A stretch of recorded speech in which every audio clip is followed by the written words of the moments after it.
Muy buenas noches. Esta es una entrevista pregrabada para el noticiero de Señal de la Mañana. Estamos con el ex viceministro de Salud, Germán Escobar, hablando sobre un tema del que tuvimos noticia recientemente en nuestro país y es esa asignación de 5.600 vacunas contra la viruela símica. Viruela símica de la que se han confirmado, por lo menos según en el último reporte del Instituto Nacional de Salud, 273 casos. Dice, gracias por el tiempo y tenemos hoy uno también de los temas respecto a ese recibimiento de las vacunas, un asunto más que todo legal y entonces, sin entrar con imprecisiones, ¿cuál es el panorama que tenemos en el país y cuál es la cláusula que no se estaría cumpliendo o por la que hay como cierta demora o discusión? Bueno, lo primero que hay que decir es que, como en el caso de COVID, en este momento hay una escasez mundial de la producción y de la cantidad de vacunas disponibles para todos los países. Prácticamente hay solamente dos proveedores a nivel global y uno de ellos con capacidad de distribución mundial para estas vacunas de la viruela símica. Así las cosas, las cantidades son muy inferiores a la demanda del mundo y es por eso que la negociación se hace difícil. En ese sentido también, dadas las condiciones del mercado internacional que he descrito, pues es usual que en este tipo de situaciones las compañías farmacéuticas apliquen unas cláusulas que son las llamadas cláusulas de indemnidad o cláusulas de responsabilidad hacia los países compradores. Colombia no está solo en este asunto. Estamos haciendo una negociación junto con todos los países de las Américas a través de la Organización Panamericana de la Salud.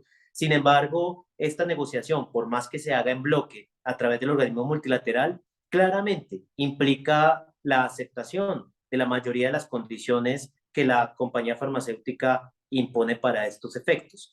Es una discusión difícil que este gobierno tendrá que mirar con su equipo jurídico. Sin embargo, el mensaje aquí es que ante todo, Colombia no se puede quedar sin las vacunas y tenemos que encontrar las formas jurídicas dentro de la Constitución y la ley para poder acceder a ellas. Insisto, no estamos solos, estamos acompañados de la Organización Panamericana de la Salud y como usted lo anotaba, ya tenemos unos casos importantes que hay que atender y hay que apresurarse con pragmatismo dentro de la legalidad a la consecución de las vacunas por la escasez del mercado internacional. Mencionaba que sucedía con esa cláusula de indemnidad, sucedió algo similar con las vacunas de COVID-19, ¿sí?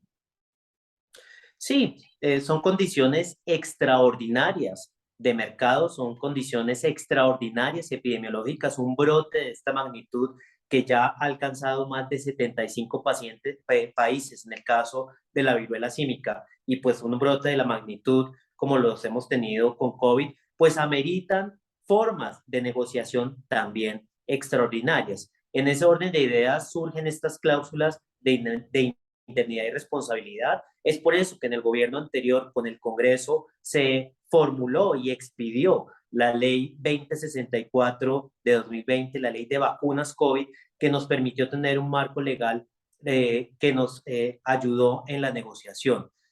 Quedan esas experiencias del país, queda esa experiencia de negociación muy difícil que se dio, pero que finalmente terminó con el plan de vacunación con el éxito que hoy conocemos. Y pues, como lo dije anteriormente, en este momento, dadas las condiciones del mercado internacional de extrema escasez de la producción de estas vacunas, del aumento de casos, de la expansión de la viruela símica, pues hay que hacer una negociación expedita, una negociación con cierto grado de pragmatismo, por supuesto, dentro de la Constitución y la ley. Listo, tenemos también esa importancia, ¿no? Hablar y detallar de por qué sí es importante recibir las vacunas, digamos, tenemos una cantidad asignada, 5.600, pero por qué sí es importante y también por qué, según también las recomendaciones, que sea para personas que ya previamente hayan tenido la viruela. Muy buena pregunta.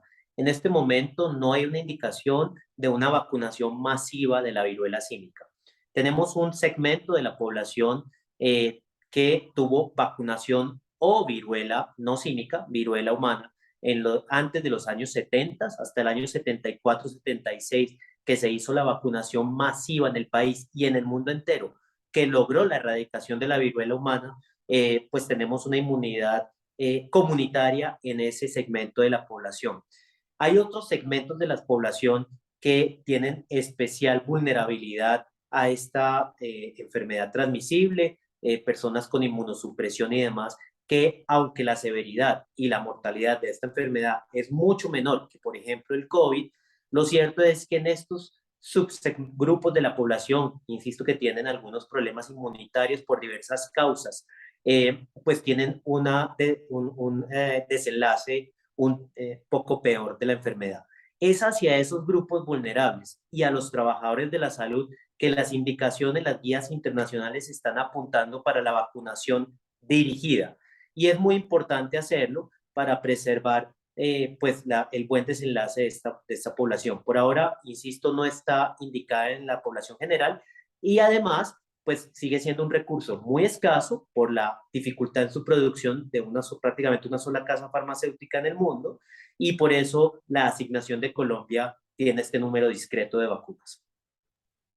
Listo, ya, y también para ir como redondeando un poco esas generalidades, si bien no es normal lo que se está presentando y también por esa razón como el movimiento desde las autoridades de salud en el mundo, en el continente, que tener también en cuenta sobre esas generalidades de la enfermedad. Han dicho ustedes, no es letal como otras, no es que sea comparable con el impacto que pueda tener, como por ejemplo el impacto que tuvo o que sigue teniendo el COVID-19, pero también qué más tener en cuenta para ese contexto. Bueno, esta es una enfermedad transmisible, contagiosa, con un grado de contagiosidad importante. Es una enfermedad que se está expandiendo, el brote está en expansión en el mundo en este momento. Y en ese orden de ideas, si bien es cierto, su severidad y mortalidad o letalidad es mucho menor que otras enfermedades transmisibles, presenta una sintomatología que, como todos sabemos, amerita un aislamiento relativamente extenso, de 3 semanas, casi 4 semanas, y eso pues tiene unas repercusiones obviamente en la vida social comunitaria de la población y de los individuos. Pero además los síntomas pues claramente son molestos, son síntomas que hacen que la persona requiera una incapacidad durante varios días y además pues que sufra su condición general de salud, si bien es cierto, insisto, la severidad no es tan fuerte. Por otro lado, es importante notar que aunque la severidad y la mortalidad es baja, de todas maneras existe y de todas maneras hay unos pocos pacientes que terminan muy desafortunadamente falleciendo y pues la idea siempre ante estos brotes es evitar cualquier muerte y de ahí la importancia de la vacunación dirigida a esos grupos que sabemos que tienen especial riesgo. Listo, para ir cerrando, hay un asunto que yo creo que es muy personal cuando también estamos hablando de este tema puntual. Y yo le digo, por ejemplo, para Radio Nacional de Colombia, cuando se inició con el reporte de los casos, nos dijeron como, y es lo que se venía también en general y en el país, ¿no? Todos los casos son confirmados, han sido confirmados en hombres, hay una asociación muy fuerte con el tema de transmisión sexual. Y nos decían, pero no, o sea, comunicación del riesgo, tengan cuidado, como dicen las cosas, no es discriminar, es comunicar lo que está sucediendo. Y yo pensaba, por ejemplo, en caso puntual, mis nonos viven en un municipio, Radio Nacional llega a municipios alejados, y yo decía, tenemos un referente previo de COVID-19, con lo que generó en su momento, con la alarma que generó COVID-19. Y yo decía, bueno, pensaba, por ejemplo, en ellos, en nuestros oyentes, que les digo, les decimos, está llegando la viruela símica, están aumentando los contagios, hay que ver, hay que estar atentos a los síntomas, pero también hay información que a veces es como clave anotar, pero hay límites o también tal vez líneas no muy definidas para caer en que no se preocupe la gente porque no es de alertar, pero pues también para respetar, por lo que implica respetar. ¿Qué concepto tienes sobre eso, por ejemplo? Es una excelente pregunta y una discusión profunda. El mundo aprendió mucho con la pandemia de más de 30 años del VIH-Sida y sobre todo en los 80s.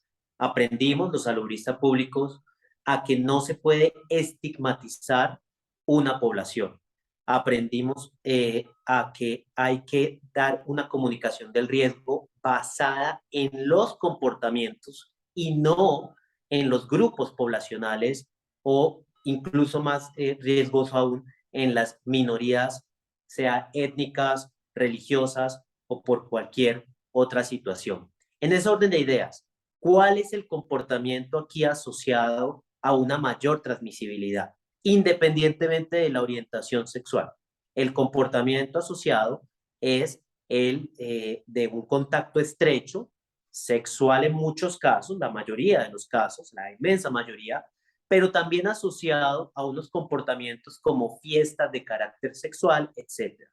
En ese sentido, el comportamiento es el que hay que anotar y el que hay que alertar. ¿Qué es lo que debemos tener en cuenta ya en términos cotidianos? Si vemos una persona con lesiones en la piel parecida a la varicela, para ser mucho más claros en el riesgo, pues definitivamente hay que evitar el contacto, por supuesto, el contacto sexual y el contacto estrecho y recomendar a la persona el aislamiento y el contacto a su servicio de salud. Lo que no importa aquí es si la persona tiene una orientación sexual X o Y, homosexual, heterosexual u otra, o si la persona hace parte de algún grupo de otras características, como lo mencioné, étnico, religioso, etcétera. Eso es lo que hemos aprendido para comunicar adecuadamente el riesgo, no estigmatizar, pero sí tener una comunicación directa de cuáles son los comportamientos que están asociados a la mayor transmisibilidad, en este caso de la viruela símica, con mucho respeto, con datos, con el soporte de la evidencia, pero sin estigmatizar ninguna población. Más enfocado entonces a esos comportamientos. Sí, me queda mucho más claro. Gracias por esa aclaración, Miguel. Y bueno, cerrando, ¿algo que quisiera agregar? No hay que tener pánico, pero hay que estar alertas, hay que estar informados de esta comunicación del riesgo con ustedes, periodistas, que es muy importante que nos ayuden a hacerlo a los expertos de la sociedad civil y al gobierno nacional, al Ministerio de Salud.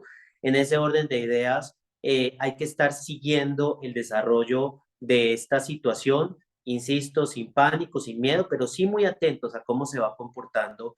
Y el mensaje final es que pues esperamos que Colombia pueda superar las discusiones jurídicas y acceder rápidamente a esa asignación de vacunas de la OPS.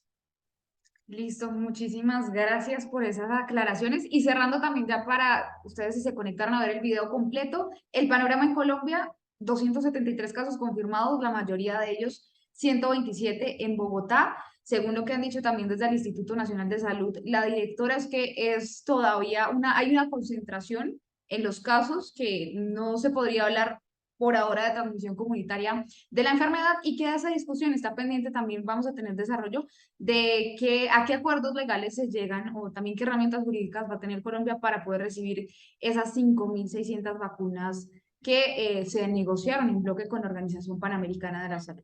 Muchísimas gracias, viceministro Germán Escobar, y también gracias a ustedes por conectarse. Gran salud.